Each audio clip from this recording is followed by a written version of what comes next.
Hi, teens, calling all of you guys and kids. Dr. Justine is here and she's going to be sharing about stress today. Please help me welcome Dr. Justine. Hello, everybody. I'm just going to start with yeah, it is stressful times. And man, it's stressful enough just to be a teenager, to just deal with parents and teachers and exams, acne, our body's changing. Everything is super, super stressful. So if you look at the picture below, I just want to introduce my family. That's my husband and my two kids. They're now out of the house, but I got a 21-year-old daughter, Hannah, and my son is 19, Teo. So, yeah, I was a teenager and my kids have been teenagers, and it is some tough times. When we're dealing with the stress, we just literally want to pull our hair out at times. At times, we might just want to crawl up in a ball and not get up and just stay under the covers. At times, we just want to scream or punch our pillows. We can get stressed from school and exams and pressure and overload. I'm just talking to my daughter the other day with 10 exams in a week, being a little overwhelmed at chiropractic college. We can deal with friends and them disagreeing or not liking us, or cliques, or not just feeling like you don't fit in, or not included all the time, not understood. We can feel like our parents don't understand us either. They don't relate. They're old. Um, and they have too many rules. I mean, and eventually we start to worry about, well, what's my future, right? Where am I supposed to go? It's so much pressure to know the answers now, when many people might change two or three careers, maybe even more, before they find the thing that they're truly passionate. Even just generally, where are you going to get the money? How are you going to afford university? How are you going to be able to afford your own house with the prices the way they are right now? So these are stressful times. So this is why we've got this great talk for all of you. I think it's good for all ages, but my goal is to reach out to you. So some of them stress management tactics. Well, my favorite's hockey. I like to play hockey. I find when you bump into the board, you bump against somebody, you score a goal.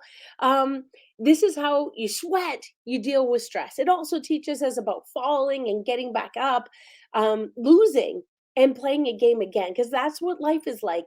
Yeah, we take our tumbles, we take our hits, we take our challenges, but we can always get up and play again tomorrow. So finding ways to play are ways to manage our stress. For me, reading, getting a way to escape with different books. And it doesn't matter what you're reading. It doesn't matter from whether it's books or comics or cartoons or the internet, as long as we're getting our mind off the stress that we have right now.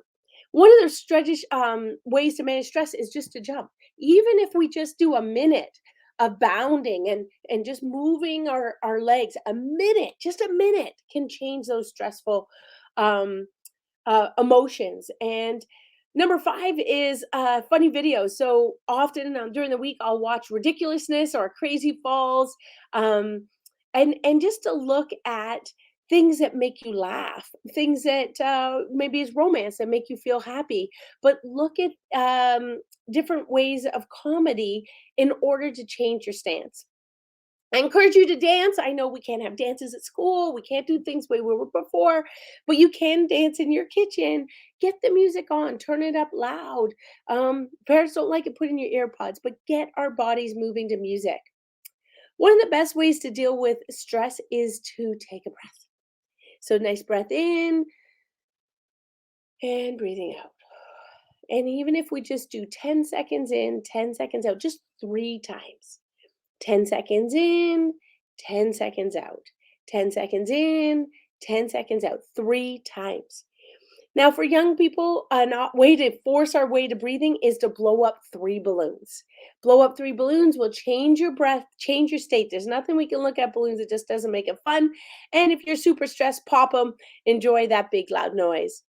Talking to a friend, even texting with a friend, FaceTime with a friend, but making sure that it doesn't even always mean you have to talk about what's bothering you, actually. Just reaching out and knowing you have that voice with somebody can make a difference. Personally, for me, I love artwork. So whether stressed at school, just doodling is okay on the side of the page. Coloring, doing artwork to make sure we can help get our emotions out. Another way is just a hot shower. It changes your state, a hot bubble bath, doing your hair, doing your nails, changing the way you do your makeup. Doing something fun, different with your hair. At the office, we just had a crazy hair day. So just ways to make a difference. Wear two different color socks, wear funny socks just to change your mood. And in our household, we love to bake. So make a banana bread, make cookies. It just, the smell changes our moods.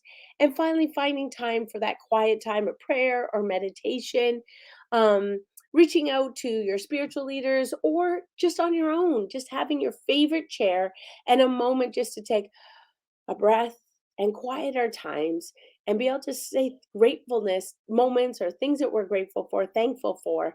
I know when my kids were little, we used to say, grateful for Winnie the Pooh and Mickey Mouse and our parents, So you can start easy, but looking towards finding even 3 ways every day for something good can help manage stress.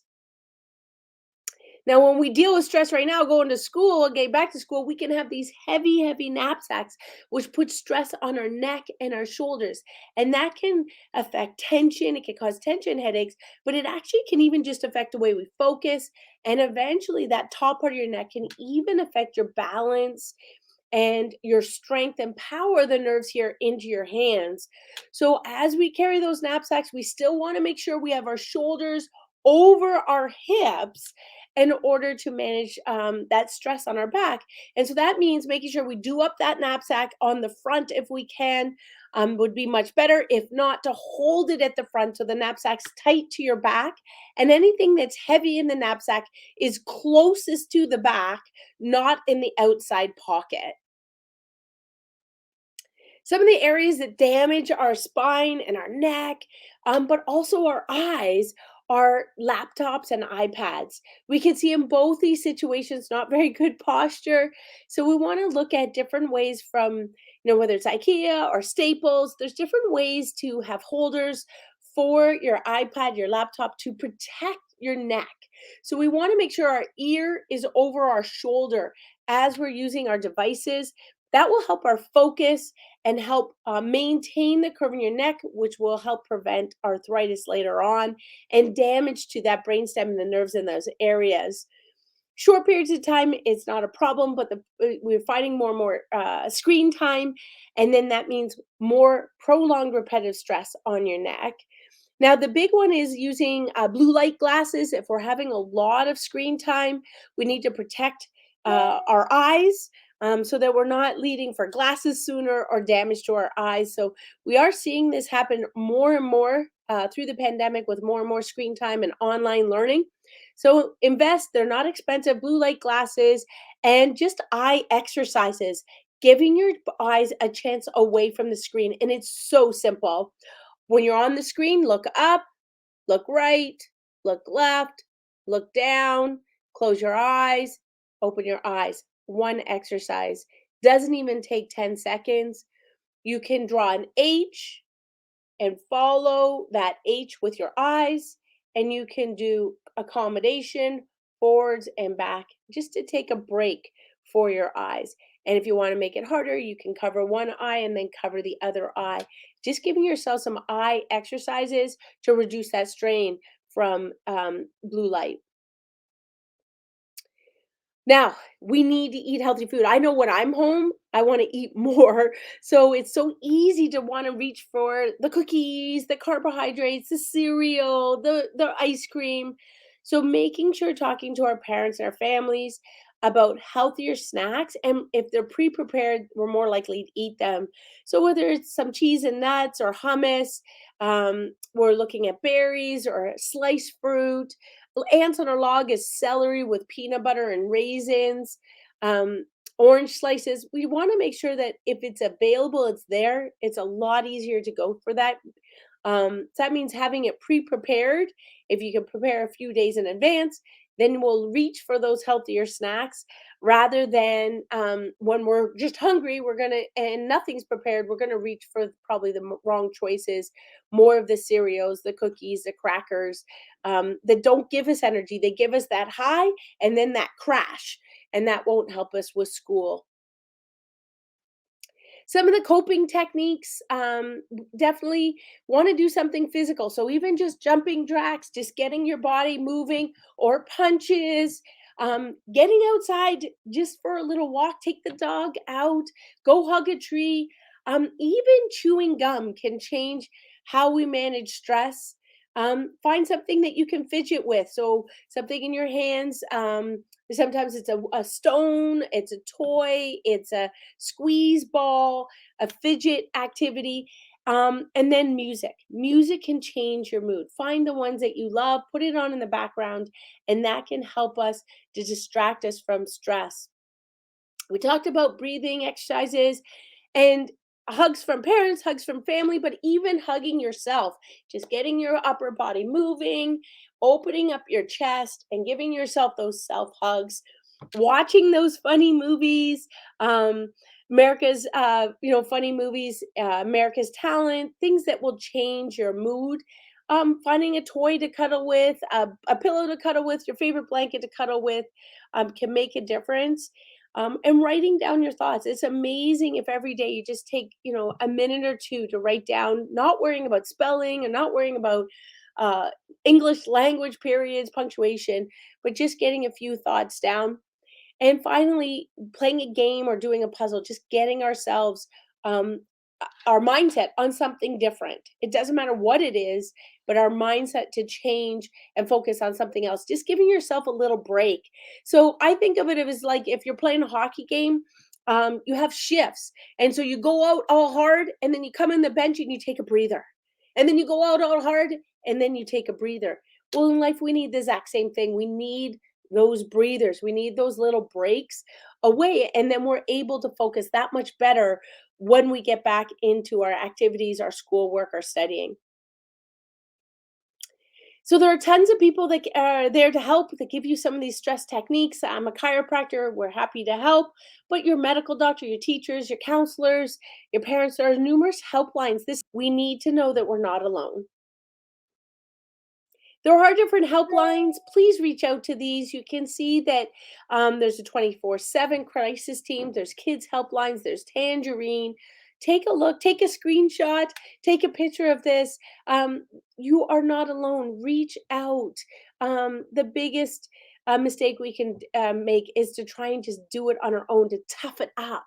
We don't need to tough it up. Actually, the sign of strength for a champion is to get up once they've fallen down. The time of the strength of a champion is to reach out for help to improve themselves. All the best business owners, all the best teachers, they reach out to their colleagues to help better themselves. You are the best of the five people around you. Reach out to those five people in order to help you be better. You will be stronger after managing and getting on the other side of these challenges. Now there are different ways to deal with fears, and honestly all of us have fears. Adults, teachers, grandmas and grandpas, we your friends, they all have different ways to manage fears. One of the big things is just okay, one step. I know when my court case was on to play hockey with the boys, my mom just said, you know what, sleep on it. It'll be better in the morning. Even just having a nap, taking a breath can make a huge difference. But as we're dealing with stress, one of the best ways is to visualize your happy place. Even just go to your favorite chair, your desk, your bed, and take 1 or 2 minutes to think about your happy place. Is that at the ocean? Is that at the beach? For me, is that on the hockey rink, hearing the skates, the sound of the puck against the boards? Is it on the basketball court? Is it on the field kicking a soccer ball? Is it out for a hike? Where's your happy place? Is it in the mountains? Is it in the forest? Your happy place might be just in the hug of your mom or your dad. Find your happy place and just take a few moments to know where you're at and to change your state. Number three is to examine the facts. Many times we just need to write out what we're actually upset about and then examine what we've written. Ask ourselves, are those legit problems? Or can I, if there's five of those things, can I just focus on one and shelf the other four? And we have to realize that there's a ton out of control, especially in the pandemic. We're not controlling the mandates, we're not controlling the rules, we're not controlling um, how our adults react, our friends react. What we can control is our own thoughts and our own emotions. So realizing that you know what? Sometimes you just got to give it up. You just got to brush it off and move on. And the fifth one is to breathe and draw a square. So if you draw a square, this is an easier one to do in an exam as well, or at school, or even just visualize your square if you're not actually using a pen. But at each point, you take a big breath in and breath out. Now, this requires the breathing exercise, the visual exercise, and then the physical part. So that when you're doing using more senses, it can change how your body's your state of fear, your state of stress. So on the first square, the first top of the corner, take a big breath and out, and then draw a line to the next corner and take a big breath and out, and go to the next corner and take a big breath and out. And the goal is to breathe in for 4 and out for 4. So you can hold your breath just for a little bit at the end, at the corners, if you're able. But the goal is to just really slow down our breathing, slow down our thinking, slow down our heart rate, which allows us to manage those fears and stresses better.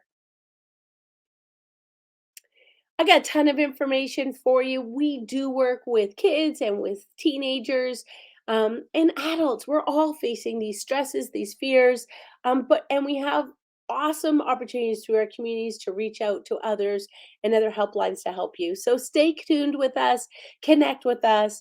We care about you, and we look forward to bringing you great more information coming up. Have a wonderful night.